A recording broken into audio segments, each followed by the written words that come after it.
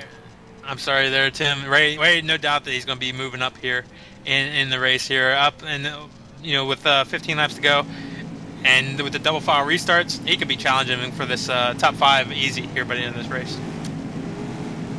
Sheehan does not pit. Adams does not pit. Top 4 or 5 don't pit. The first one down is Duval in the number 42 car. So Duval going to take the opportunity to come down as Ray Alfala also in, as long with a couple of other drivers in the back of the field. Duval hits his marks, and it looks like they will take right side tires, at least on the 42. Everybody clean coming down pit road. 4 tires of fuel. Marks Lindsay up, and John Adams. 4 tires on the Pro Geek Chevy of Ray Alfala. I'm telling you guys, he's going to be hauling. There's no doubt in my mind. He definitely took 50 tires. I mean, wow. You want to know something, guys? Let me give you a little bit of lesson of TV and broadcasting work. One thing you got to get used to is when you're talking, you have a producer who, by the way, is giving me great information all race. But that's something for a rookie like me. You got to get used to it sometimes. But Ray Alfala definitely, I think, put on 50 teeth there because he's going to be hauling there. He's going to be hauling on this restart, so definitely watch for the number 2. We keep saying it all race, and, I said around 15th on back was going to pit. I was close, Ray was 11th, so that's pretty close. So we'll see how that all shakes out back there for the number 2 of Ray Alfala, the 42 of Dylan Duval, and the rest of the field as they came on pit road. Steve Sheehan stays out on the racetrack. He will maintain the lead with John Adams in second, Nick Ottinger in third. He'll start on the inside on this restart. Kevin King, Michael Conti, top 5. Daly, Warren, McClellan, Baldwin, and Oberlin are your top 10. Let's step away for just a few moments' time, and we'll be back to the finish of round number 9 of the NASCAR iRacing.com Series World Championship from Pocono. Don't go away.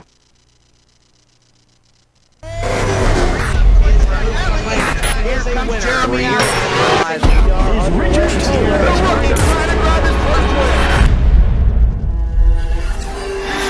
As a true NASCAR champion is Richard.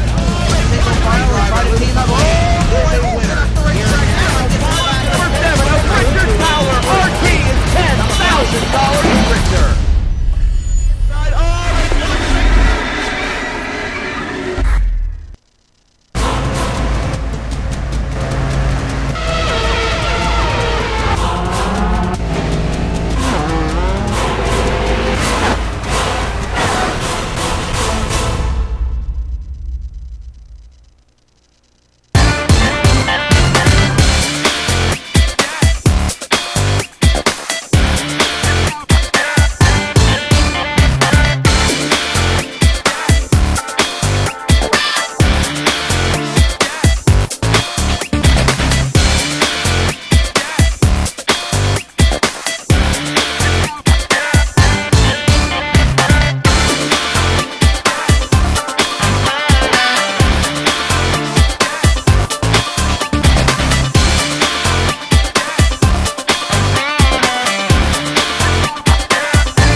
Welcome back to round number 9 of the NASCAR iRacing.com Series World Championship from the Pocono Raceway. Your leader continues to be the 6 car of Steve Sheehan, John Adams, Nick Ottinger. Your top 3 pace car lights should be off this time.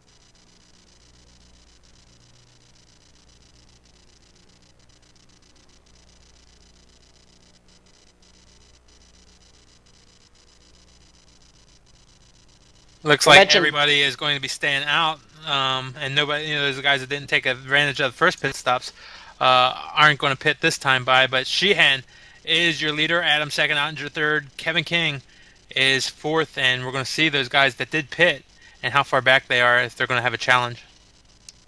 Yeah, for sure, Tim. And when you're someone like Chris Overland, for instance, he's one of the last cars to stay out there, and he's got all these fresh tires and everything behind him. It's one of those things where you kind of made your bed and now you gotta lay in it, which isn't really too good of a feeling.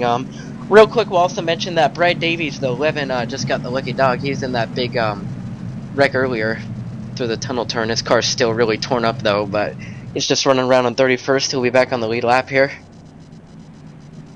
Yeah, you'll see him go past the leaders here and everybody in this line. Actually, he's going to have to hustle to get back around to get at the tail end before we do go green flag racing, because we are on the 1-to-go lap here, as Brad Davies in the real tree at number 11 going to hustle around here, and he will be back on the lead lap.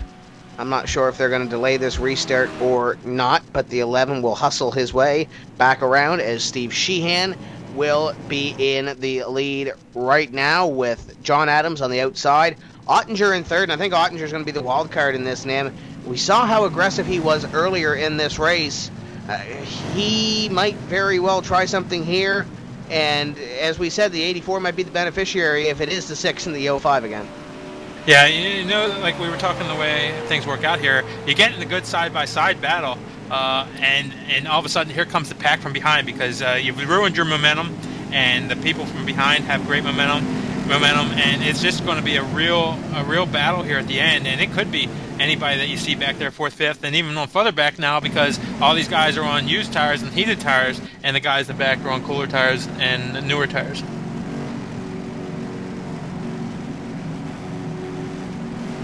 One thing's for sure that's going to be exciting is the green flag comes down. Steve Sheehan gets a nice jump over John Adams there. Adams going to be in second, third going to belong to Ottinger. Battle looks like it might be for fourth as Mike Conti trying to hold off Kevin King. King on the outside as here comes Ottinger now to the inside, or at least flashing the nose to the inside of Adams. Adams having nothing of it. Yeah, King up there on the outside. He's trying to build the momentum up there on the outside down the Long Pond straightaway.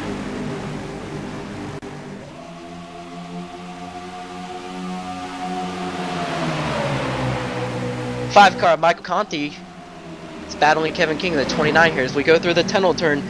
Being on the bottom here is preferred through the tunnel, but it might not be too good in turn 3. Let's see if he can clear him going into the corner, you guys. Byron Daly here as well, looking at the battle as the 29 trying to hold on the outside line, the 5 and the 91 trying to make things happen on the inside. Carson McClellan now to the inside of the 91. Coming down the front straightaway, Carson McClellan has a big run as they come down. He's working on the inside of Byron Daly. The two cars in front of him snaking, trying to break the draft on each other.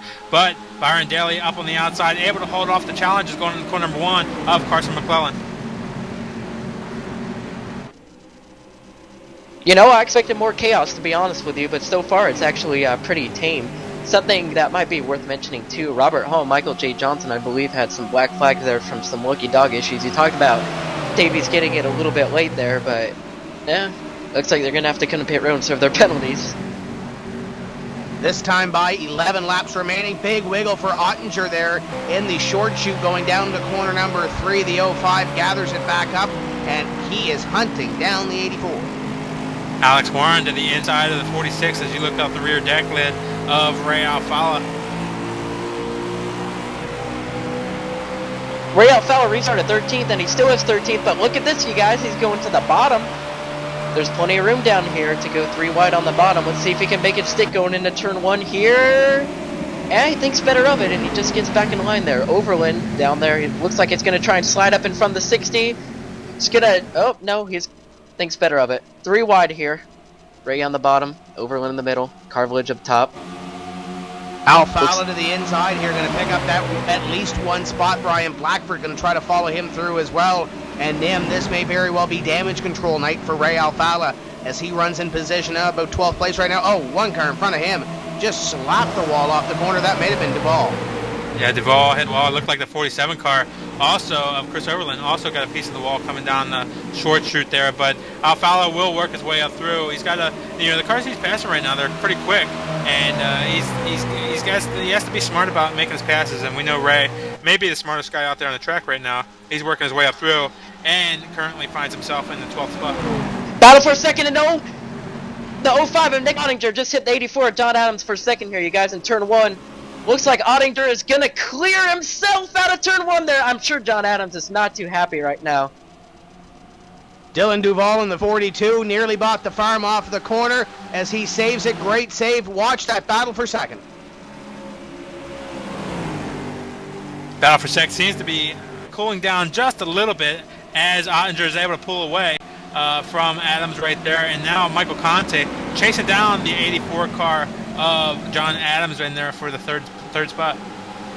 Tell you what, Nim, nothing makes a driver madder than what happened to John Adams there, getting rooted out of the way there. That definitely is going to make him mad. Yeah, I'm sure the 84 at John Adams is not going to forget what just happened to him. If we have another restart, or if John can get up to the 05, I'm sure this battle is probably not over. Yeah, right behind those guys, Byron Daly and Alex Warren are working side by side, coming off corner number 2 right now, down the Long Pond straightaway. Looks like Warren has the advantage as they go into the tunnel turn. Byron Daly will have to let him go, and Alex Warren will pick up that spot. You know, we talked about Alex Warren trying to put together a whole race. This is his best chance towards it. Oh, he blocks the... Oh, Byron Daly sideways, you guys! Oh, he just wants the 82 payback, retaliation, but it doesn't turn him around at all. Here comes the 46 of Carson McClone under him. Carson's teammate, Patrick Baldwin's coming with him. Byron Daly's going to lose a couple spots here, but if he gets back to that 82, it might not end too nicely there. Well, that got exciting there for that position. Carson McClellan going to pick up at least one, or might be one here as the 82 now to the outside. The 91 of Byron Daly has to collect his thoughts and try to make up a couple of more spots here after being in 6th place. He's going to be in 9th place right now. Warren hard into the wall. It looks like the 82 car got up there into the wall, and he does lose momentum right now as Byron Daly squeezes by, and those two guys rubbing on each other. Daly a little bit hot over whatever's going on out there, and he needs to gather it back up and get a good smart finish in this race. Yeah, I think what happened there was the 82 kind of threw a block, and the 91 didn't appreciate it, but it looks like that's over for now. And the 2 car of Ray Alfala, the beneficiary of the 82's misfortune, as he picks up one spot. The Alfala machine is back up into the top 10, and he's looking to pick up a couple of more before this race is over. Yeah, Ray Alfalo currently, as you said, he's in 9th place right now. He's 3.9 seconds behind the leaders, and he's got a ways to go as going down the corner number 1, Brian Blackford and the 82 car. But now a battle up front, the 05 car looking to the inside of the 6, going down the Long Pond straightaway. Remember, those guys were blocking each other and rubbing each other before, but Nick Ottinger told us during that last caution flag, or we heard over the radios, that Ottinger was actually having a lot of fun with Sheehan and the way they were racing each other, so maybe they were ready to get it back on. But right now, lap number 74, we're on. This time by, we'll have 6 laps to go. Yeah, you know, from what we saw, it would be something where you think they might be mad with each other, but like you were saying, Nim, Ottinger was saying he was having a lot of fun. Right now you're on board Steve Sheehan looking back at Nick Ottinger here, and you know, Nick's gotten close a few times, but so far, you know, he hasn't been able to really get under him and try and make a pass yet, but we're starting to run out of laps here. Running out of laps here, lap number 75 being worked on the board, 5.5 to go as the 05 looks over the 6 for the lead. John Adams about 8 car lengths back in position number 3, and then Conti has his hands full with the number 29. You know, they can have as much fun as they want with the 6 and the 05 car, but, you know, one of them make too much of a little bit aggressive move, and they could wind up, you know, taking themselves out of the lead here. So they, you know, they can have fun, and it looks like the 05 Ottinger is really closing in on Sheehan now. They really got to be careful with the finish of this race, and they want to collect a good finish. One of them wants to finish first, one of them wants to finish second. They don't want to wind up 30th or so. Speaking of finishing, it looks like the one at Tyler Hudson is not going to finish. I believe, or reading from some of the spectators, his engine blew up. Look at the battle for the lead, guys! The 05 is going for the lead. Down into the wall and into the 6. Contact made into corner number 1. Oh boy, this isn't going to end well. 6 into the wall, 05 into the wall. Here comes John Adams, 84 to the lead. Yeah, and that's what I'm talking about right there. The 6 car, you know, really putting the block on them and not giving any opportunity for the 05 car to make a clean pass. The 05 car seriously had position on him going down corner number 1, but the 6 didn't want to have any of it, and that right there cost them the spots and probably damaged their cars to where, you know, they're going to lose a number of spots right now. Nim, it's like you saw that coming a mile away. And remember what I said earlier, if those two make contact, the 84 is going to be the beneficiary. Where's my money? Yeah, well, you know, you can have some fun and you can race each other, but when somebody gets position on, you got to give. If you don't give, you wind up eating the wall like those two guys just did, and it costs them the race. John Adams is the big beneficiary. All you have to do is be smart and follow those guys, and knew they were going to take each other out. Nim, John Adams can seriously win this race right now. This isn't over yet between Ottinger and Sheehan. Kevin King and Conti are closing up really quick as Ottinger's up the track here.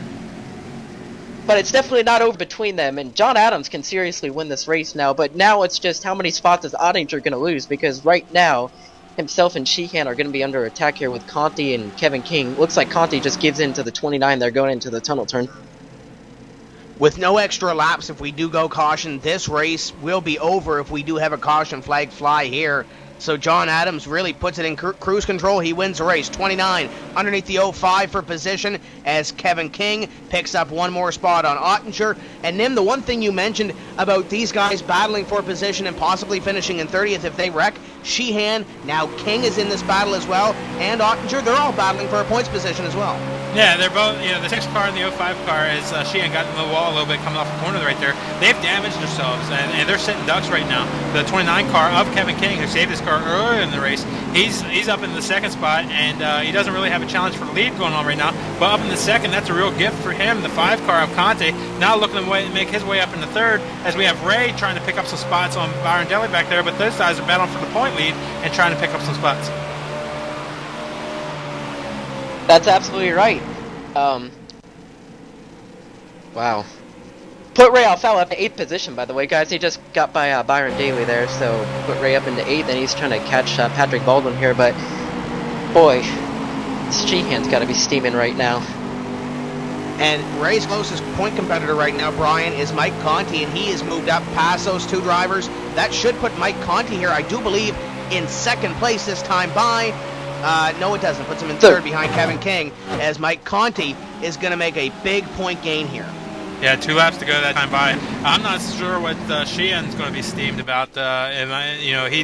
He was doing the blocking and not giving any room down that straightaway. Ottinger had position on him right there, so I'm not sure if he's able to get mad or not on what's going on there. But he's losing positions now, and the 46 car. 91 around on the back straightaway and hard into the wall. This might very well end the race here. He's going to come back out onto the racetrack, and somebody's going to plow him here. I believe Andrew Fayash may have got a piece of him. Caution flag is out, and if John Adams can continue around for the extra lap and a little bit we have left, it's going to be John Adams winning his first ever NASCAR iRacing.com Series World Championship event. Yeah, it looks like coming off on number 2 right there, Byron Daly, who had some issues with Alex Warren. Earlier in this race, Byron Daly didn't want Warren to get by, so he blocked him all the way down to the grass, and that cost Daly, and he's down inside into the fence, and a good finish turns into a really bad finish just because you can't control your temper.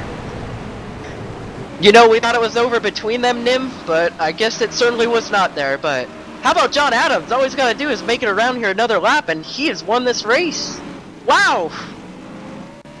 How is that for excitement? John Adams goes from the winner of the NASCAR iRacing Pro Series event at Pocono, and he is a half lap away from taking the victory here at Pocono for the NASCAR iRacing.com Series World Championship. Kevin King in second, Michael Conti in third, Nick Ottinger holds on to fourth. And what about Carson McClelland? I believe this is his first NASCAR iRacing.com Series World Championship top 5. Steve Sheehan winds up 6th after a good run for the lead right there. Patrick Baldwin 7th. Alfala 8th. He's going to lose about, if I can do the math here real quick, 5 points to Michael Conte in this point championship, and it could have been a lot worse, but Ray picking up that 8th place run after that spin down the short chute. Jason Karlovich, your Pro Series driver, picks up 9th. That's a really good run for him. Joshua Lofton in the top 10 this week. Really good run for him also. Yeah, that was a great recovery from Lawton. He wasn't running that good earlier in the race, and hey, he comes home with a nice top 10 finish. Good job for them in the 40 team.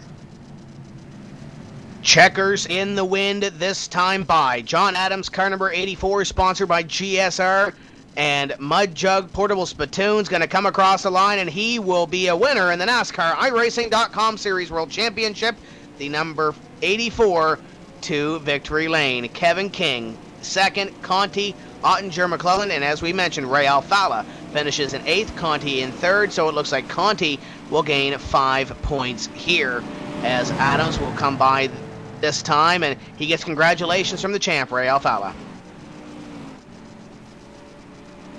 This will be a popular win for sure.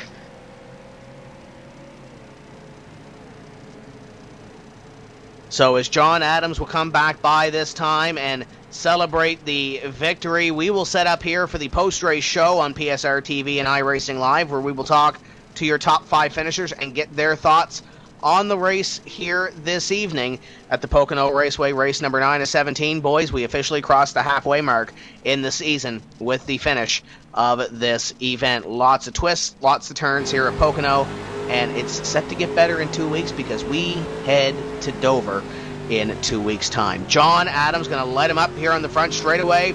Your 6th different winner this season, and I believe your 2nd first-time winner this season. Here goes Adams. Ladies and gentlemen, we'll be right back here on PSR TV for the post-race show.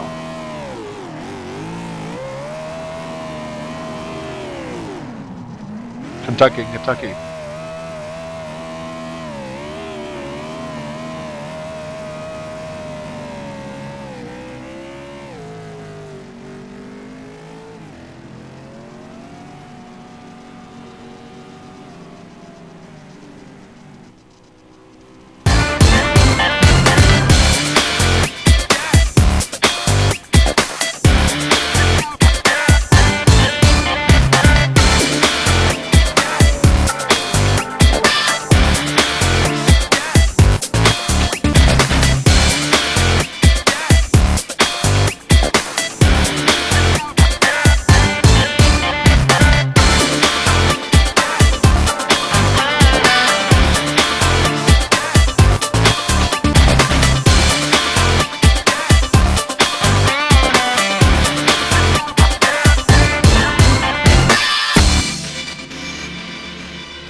Welcome back to Pocono Raceway and round number 9 of the NASCAR iRacing.com Series World Championship.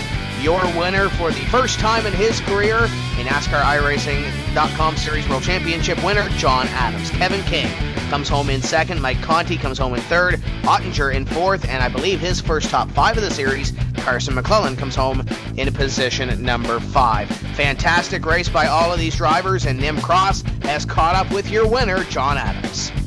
Down here in Victory Lane with John Adams. John, a very popular win. A lot of friends out there cheering you on today. What did you think when those two guys in front of you got together? Well, I knew that it was a lot faster than me on that last little stint there. I knew Nick had 50 tape on. I think Steve still had 25, but they was just going. And I seen them mixing it up there in front of me, and I was like, if something happens, I am pretty much in the catbird seat. So I was just trying to run them back down. So if something did happen in front of me, that I would just, jump up and advance into P1 there, and that's exactly what happened. And I just ran smooth those last 4 or 5 laps or whatever to make sure I don't spin out or hit the wall or anything. I was just pretty much driving on cruise control there the last few laps, and that caution came out with 1 lap to go. But man, I just cannot believe this now. You really seem to have this track down. The Pro Series win, and now the win here in the NASCAR iRacing.com Series World Championship. You are a Series World Championship winner right now. From 40th in points, this will help you out in points. You got to get in the top 25, but nobody saw this coming except for those who know John Adams and Pocono. Yeah, I know a lot. I know a lot of guys was saying something this week about like, hey man, dude, you got a good setup this week, blah blah blah, and they said, well, I think you will win, and blah blah blah. I'm like, I wouldn't say that. I don't want to jinx myself or anything, so I'm just planning on going out there and running and see what I got. And I just can't believe that I came home with the win. I mean, this is 2 seasons in a row, pro, and then now looks like this is one track that's one of my favorites for sure now since I got the DWC win here. Well, congratulations on that win. We have Kentucky in 2 weeks. What are your prospects looking like there? I like that track a lot. I was pretty good there in Pro Series. I finished 2nd place to Patrick Baldwin. We'll just have to see how that figures out. I haven't ran any laps there since Pro, so we'll see. I'm going to try and make a charge back up to the top 25 now. I got a lot of motivation heading into Kentucky for sure next week. Yeah, well, I guess one of your goals is get back in the top 25 in points, so you can qualify through this for next season through this series. And tell us about what your prospects are for doing that, and then tell us who makes it happen for you. Well, pretty much here the past couple of weeks, I haven't really done too much with iRacing. I was kind of burnt out on it for a while, but came back to Pocono hoping to come home with at least a top 5 finish, and I very so did that. So I just, this is one amazing time for me right now. I just can't believe I pulled it off. But I like to thank my sponsors, GSRacing.net, Scott Granberg over there at GS Racing. He's helped me out a lot here in the past, and I just want to say big thanks to him. Mud Jug Puttable Spittoons, X-Lender Designs Trading Paints. There's a lot of other sponsors out there that I can't name off right now, but I gotta thank JDR Graphics for painting this car for me. It's the same car I won with in Pro, so looks like it's got some pretty good luck here at Pocono. Well, congratulations, John, on your NASCAR iRacing.com Series World Championship win. We're going to throw it to Tim Terry, who's caught up with your 2nd place runner, Kevin King. If it goes green, I should be okay. He's talking down here with one of the drivers. Kevin King comes home in position number 2. I'm sorry to interrupt the conversation here, but 2nd place finish, and you saw everything happen in front of you. What did you see from the windshield of the 29?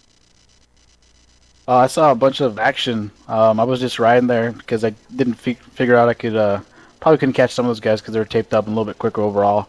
So I was just going to ride and bring home top 5 hopefully, and then all of a sudden I saw Nick and Steve go way up high in turn 1, and I was like, all right guys, eyes open here because something might happen. And they started checking up a little bit, and I was able to get by Conti and then Nick and Steve, and thankfully bring home a 2nd. So it was definitely interesting trying to ride out a race and seeing a bunch of action in front of you. You had your eyes open real early in the race. Tell me about that save off corner number 3 onto pit road. Yeah, that was planned. I was practicing that all week. No, actually, I think I knew it was going to happen again. It happened to me in Pro where you get out a little bit too wide for some reason. There's a lack of grip out there, and your car just gets really loose and just snaps on you. And it did the same thing again, but this time I was able to not wreck, and I just figured I'd make a pit stop. And if it went green, I think I would have been pretty good. But unfortunately, it didn't. And so I had to do stay out, but that worked out as well. But it's definitely kind of exciting. Nothing I really planned out. Now looking at the points picture, this should move you closer to the top 3 in the standings. Came in 4th place in the points. Are you thinking big picture right now halfway through the season? Yeah, I try to think big picture all the time. I try not to get too discouraged of previous results unless they're really, really bad or something that I wasn't expecting. But I typically go, forward every race just trying to get top 10s, and then throughout the race to see what the car has. I'll probably up my expectation. This race I decided, let's go get top 10, maybe top 15 if we're really off the pace, and then go from there, see what happens and stay out of trouble. So far it's been working out really well. The last couple of weeks I've been having some really good finishes. Not any wins, but hopefully those will come sooner than later.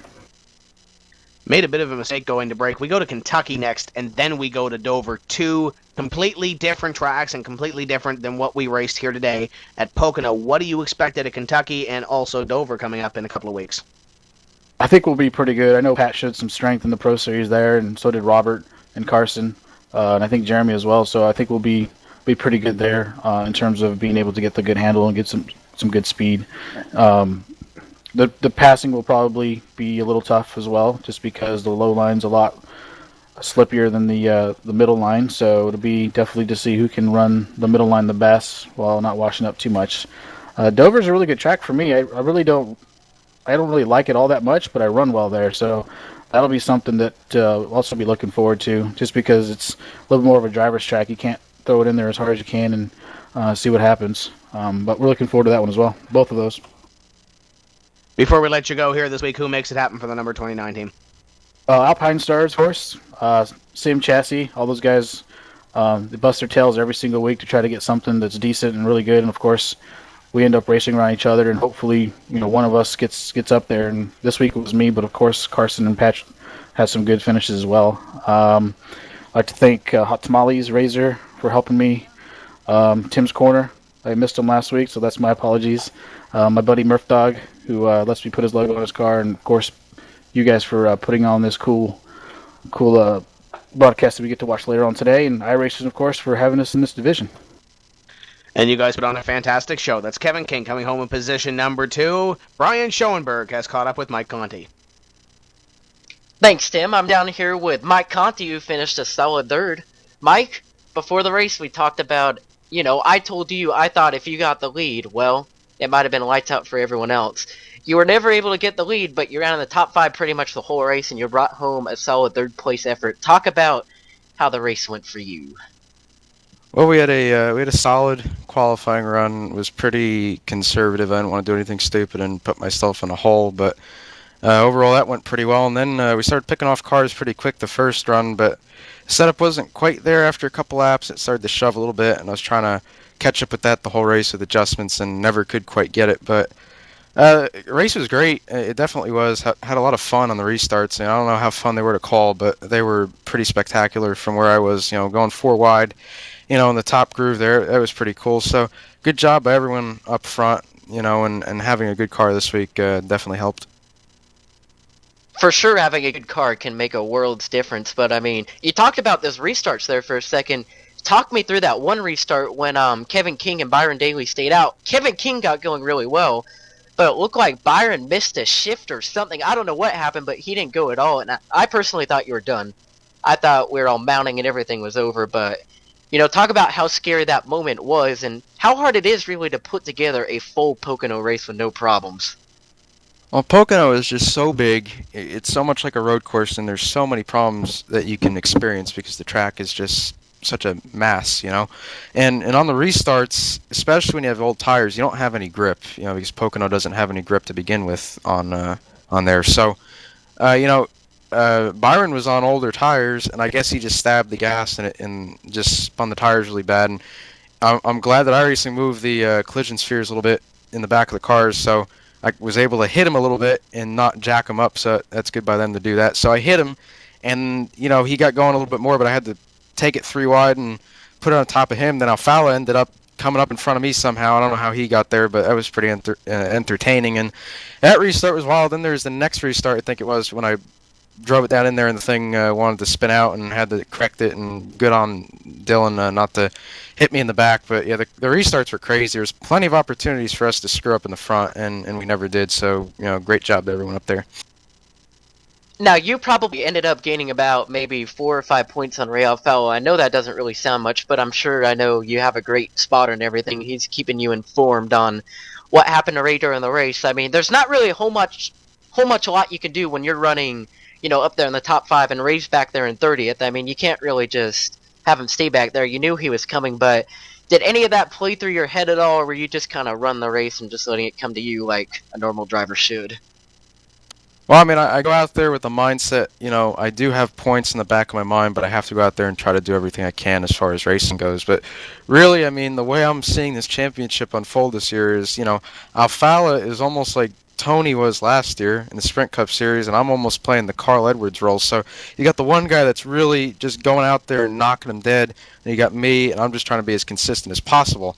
At the end there, I did have 50% tape on, as you could probably see in the broadcast when we were all the way on the bottom trying to get clean air. But with that 50% tape on, it started to get hot at the end, and I had two options. I could either go for the win and possibly blow up, or take the points that I already had on Alfala banked because he was a couple spots behind me and salvage the motor and get a good finish. So I went with the latter because, as he said, we got 4 points on him tonight. And again, it's not a lot, but as long as we can just keep chipping away at it, eventually we'll be right there. Well, it doesn't really seem to matter from what I've seen what team you're on. You run good no matter what. But another solid run here tonight at Pocono. Just talk about your sponsors, who makes it happen for you, and what your expectations are for Kentucky.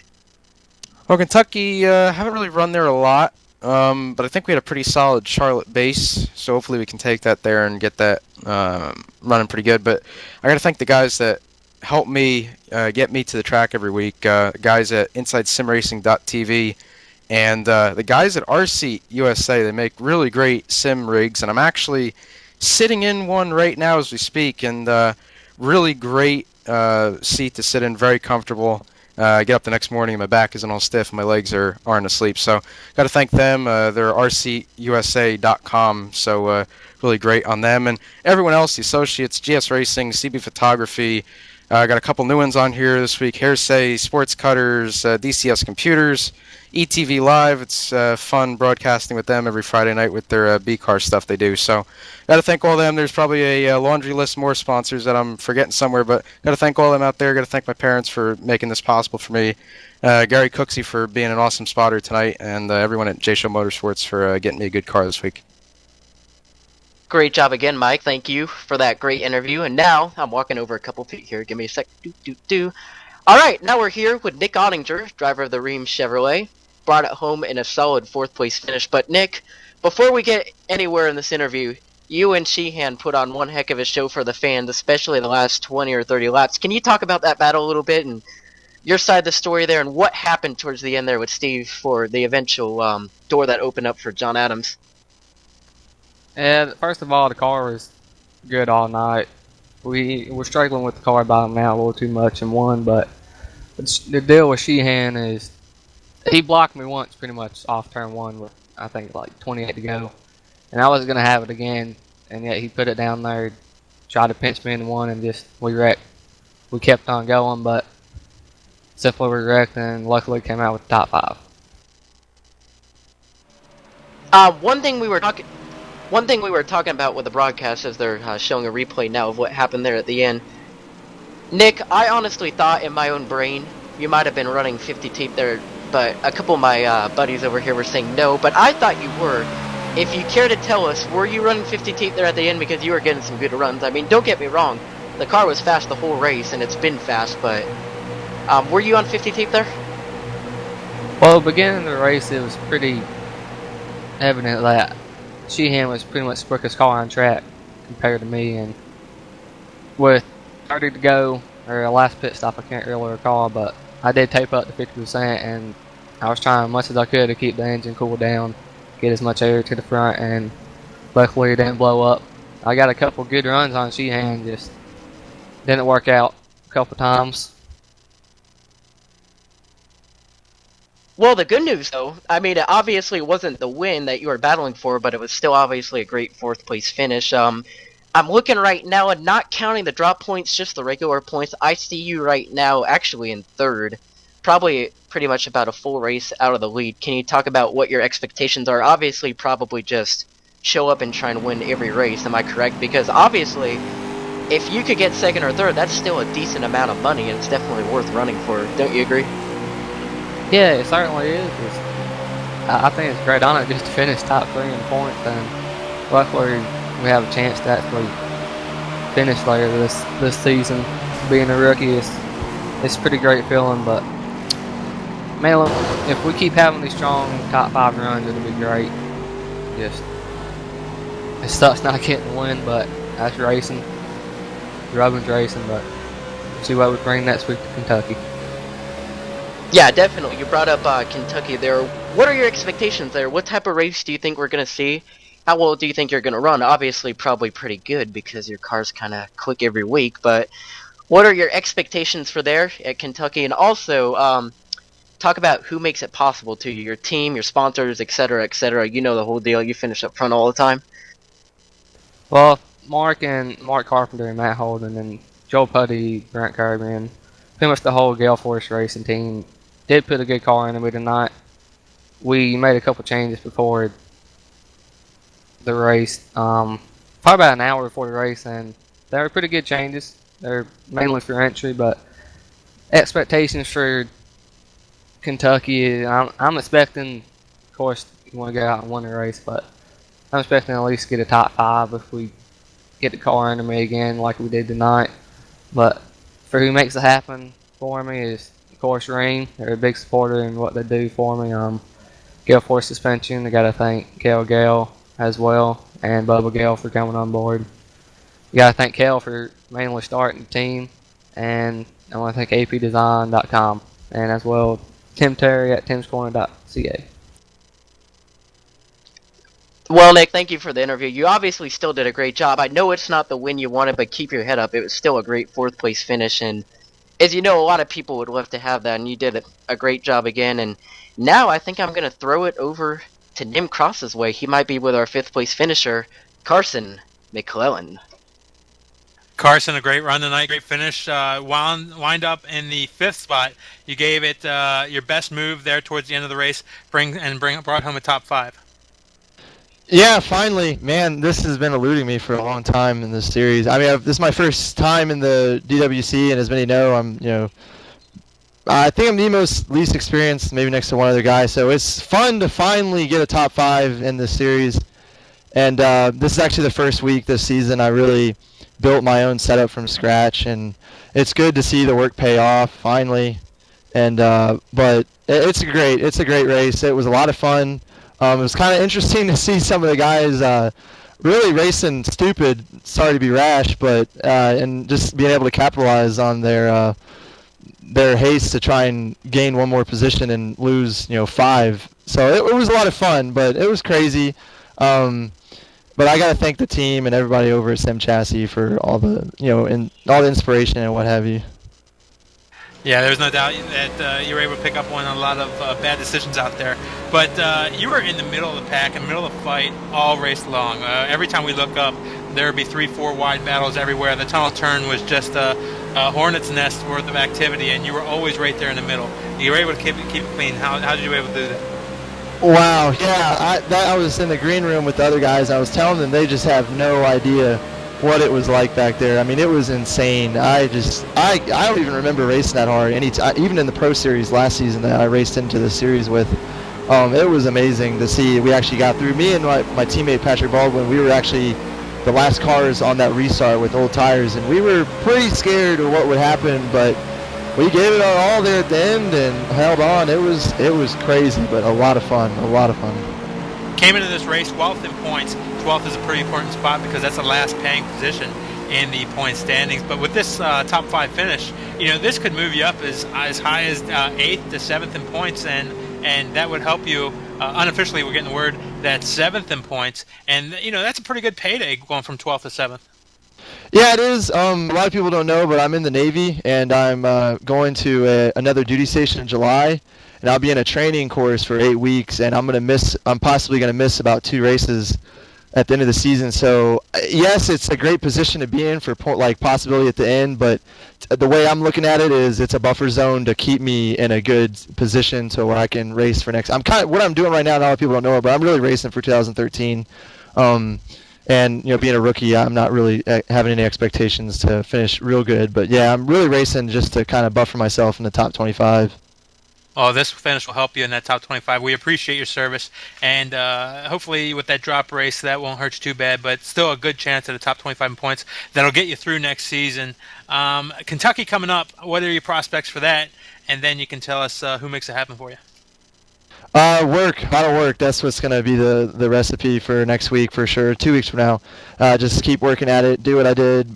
Keep doing what I've been doing. and just keep fighting. Don't give up. I really got to thank TMDVP Productions, Josh Chen, for supporting me this season. I can't thank him enough for putting my name out there. I got to thank everybody at Sim Chassis, Patrick Baldwin, Robert Hall, Kevin King, Jeremy Thornton, Kyle Gatula. The list goes on. All those guys, they've inspired me and really keep me motivated. But I can't thank them enough. I got to thank my wife for inspiring me, and the rest of my family, and my father-in-law back home at Southern Speed Racing for keep me motivated. So, yep, got to thank all those guys. Carson McClellan with a great run brings her home in the 5th position here at Pocono International Raceway. We're going to throw it over to Tim Terry. We do have our Twitter winner here this evening. Here's a couple of the runner-ups. Ryan Willard 2448. Pocono NiSWC race is been much better to watch over the NBA Finals. I agree with that. Big NASCAR man. Go to bed for Regions Test or watch the Pocono NASCAR iRacing.com Series World Championship race. He chose the race. And at Band-Air, we have Grizzly Adams, then we had Patch Adams, and now we have a new winner, John Adams at Pocono. The winner, though, is Prototype Z15. Even the best iRacers get tricked up at the Tricky Triangle. Prototype Z15, the Twitter name. We'll get in touch with you to give you your $25 iRacing gift card prize. And as Nim mentioned there, points have shaken up a little bit. Your top 4 stay the same. Then Patrick Baldwin moves into 5th. Sheehan, McClellan, Hudson, Schoenberg back to 9th. Robert Hall, Byron Daly, after that misfortune on the last lap, is going to go to position at number 11 after he could have very well been well up into the top 10 after that incident, and Cyril Nussbaum falls to position number 12. So shake-up in the top 12 in points. Final thoughts, guys. Nim, fantastic race. I think we're going to see another one here in 2 weeks at Kentucky. Yeah, really good race today. A lot of people were fearing a lot of wrecks here at Pocono. We had a couple, but we had a lot of really good racing here at Pocono. Kentucky, a very tough track. Possibilities for some really big action there, too. We're looking forward to it.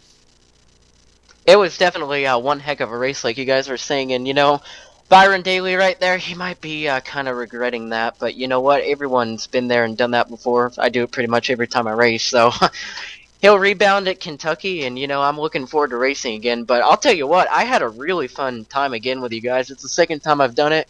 Feel like I keep getting better each and every time. It's something I'd encourage everyone to try. It's a lot harder than you think it is, when you have a couple voices talking to you at the same time while you're trying to talk. But I'll tell you what, I had a great time, and yeah, and those don't count the ones in my head either, as Nim Cross just told me. But anyway, I had a great time tonight, and hopefully all my competitors and everyone are looking forward to seeing Car 55 back on track in a couple weeks. But so much fun. Thank you, guys. We love having you on the show, Brian, but don't make it a habit. We'd love to see you on the racetrack trying to get this $10,500 away from Ray Alfalo, who currently occupies that first place position. For everybody here at PSR TV, and I'm sure I'm going to miss somebody, Ilka Hapola, Ian Bushing, Matt Racing Kid Thomas, Chuck Johnson, Brian Schoenberg, Nim Cross, Zach Stanko. I'm sure I've missed a couple. PJ Losey's not here this evening. My name is Tim Terry, saying we will see you in 2 weeks' time when we say let's go racing from the Kentucky Speedway. Keep the hammer down, and we'll see you at the track.